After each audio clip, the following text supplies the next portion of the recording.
In the United States of America, government organizations such as the Department of Homeland Security, the National Security Agency, and the Federal Bureau of Investigation protect the citizens from terrorist threats and hostile regimes. This enables the continuation of domestic peace, a powerful economy, and the insurance of democracy. But what if these agencies were not in place? Enter Somalia, a country with no stable government, no food, and no peace. In this country, help is out of office. But is there hope for this struggling country? What can we as a people do to stop this chaos?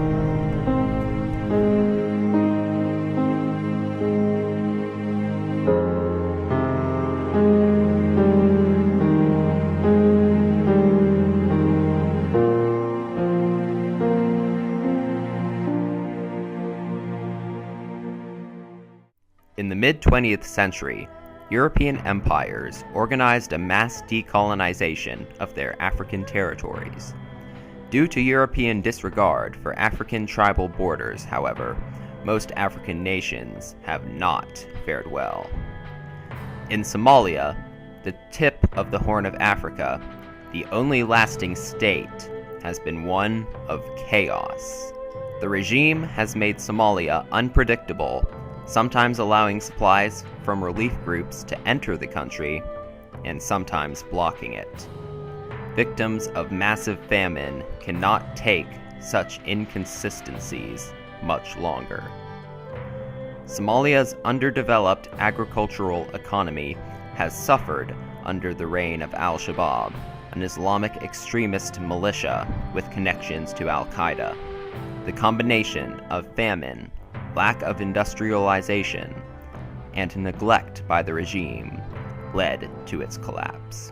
From the ashes of the failed economy rose three things: an exodus of refugees to the country of Kenya, a creation of a dominant black market, and international piracy.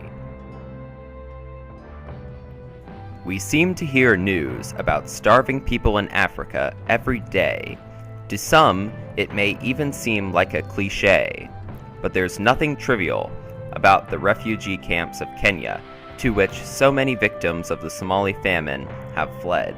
With a drought making an official, honest economy nothing but a fantasy, the black market has taken root in Somalia. For many, this is the only way to receive food and medicine for themselves and their families. I can't imagine what it would be like to have to look at your child and say, I don't have. We have to go somewhere, we have to walk somewhere. I just can't. We've sold everything we've got and we still don't have enough. And forces that are larger than me and larger than my community and larger than my region have created this environment, and we have to go. Both of them are gunshots. This teenager was shot in the chest 12 days ago. He's travelled across the country to be treated. Things may look bad now, but that's nothing compared with the days of the warlords. Imagine getting shot in El Paso, Texas, and then having to travel all the way to New Orleans, Louisiana, by ground to get treated. In present-day Somalia, it is sometimes necessary to literally travel across the country to have a wound treated. This reflects the kind of desperation that is driving people to the black market. The most notorious of Somalia's problems is that of the pirates. Boats full of them, many of their leaders barely adults, raid, ransom, and murder civilians and merchants across the coast of Africa and into the Indian Ocean. The rest of the world tends to know this problem well because it hits close to home. Innocent citizens of multiple nations, including the United States, have been held hostage and killed by Somali pirates. Without a stable government, little can be done to effectively deter these criminals. With an uncooperative military, even mighty international organizations like the United Nations have found intervention difficult. In 2006, an Ethiopian invasion of Somalia, backed by President Bush, was launched in an attempt to kick out the regime. For a short time, Somalia was run by Muslim clerics, a change that brought hope to the country.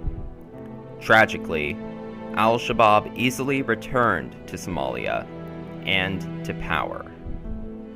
This resilient group of militants is holding the country hostage, much like the better-known pirates have done, and they have stricken fear into the heart of Somalis everywhere. Al-Shabaab is not a legitimate government. When Al-Shabaab is in power, nothing is legitimate but fear, pain, hunger, and hopelessness.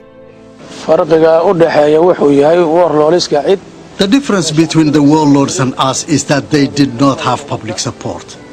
They ruled by force and brought no development.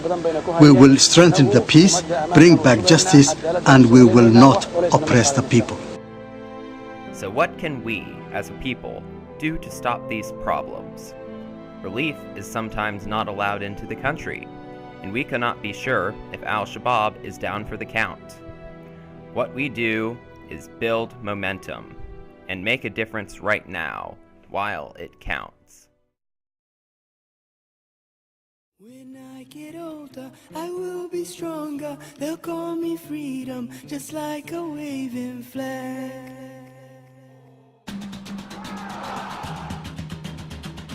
Recently, al-Shabaab was once again driven out of Somalia, and a stable government has replaced it. Right now, it is vital to revive this nation. Once Somalia has a healthy population, a flowing economy, and a functioning democracy, it will have the tools to defend against any re-entry by the ruthless regime. Charities and relief organizations are working inside and outside the borders to rebuild this nation. With al-Shabaab down for the moment, getting food and medical supplies to the refugees and other war victims is the top priority. In addition to this, the economy can be built from the inside out with a creative new plan. We've actually delivered food to 6,000 families. Because our aid is a little under the radar and working through local organizations in communities, our food has already got through. So the maize and the beans and oil and salt and split peas. Actually, that kind of high protein combination is actually getting right through, and the first month has already been delivered. And so we're excited about that. There's so many more within Kenya and Ethiopia and other places that need help as well. We're trying to find the pockets of people that are being kind of left behind because they're not in that large refugee camp. We're targeting actually the people escaping from Somalia. So they're on the road, they're getting a small food handout while they travel, they're escaping from Mogadishu into Ethiopia or across the border into Kenya. So it's really helping them make that journey. When facing the problems that plague Somalia, each and every one of you have the incredible power to create peace and harmony. Use the universalizing power of the internet to spread the message. Involve your neighborhoods and cities. Involve your friends, family, schools, places of worship, even after-school clubs. The more people who know, the more people will do. Donate to relief agencies now, while the risk of being blocked has been subdued. Write to your legislators and senators and encourage them to draft or support Declaration of Support for Somalia. The fight does not have to be a nation against a militia. No militia can take on the entire world. Together, we can stand against evil and put order back in office.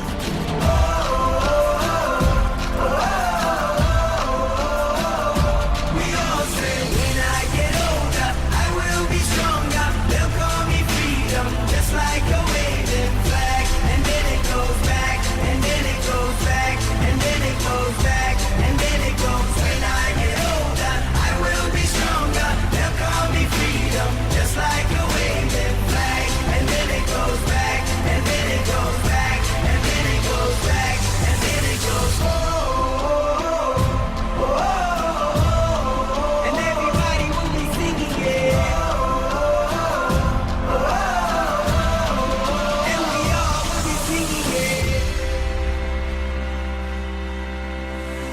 When I get older, when I get older, I will be stronger, just like a wave.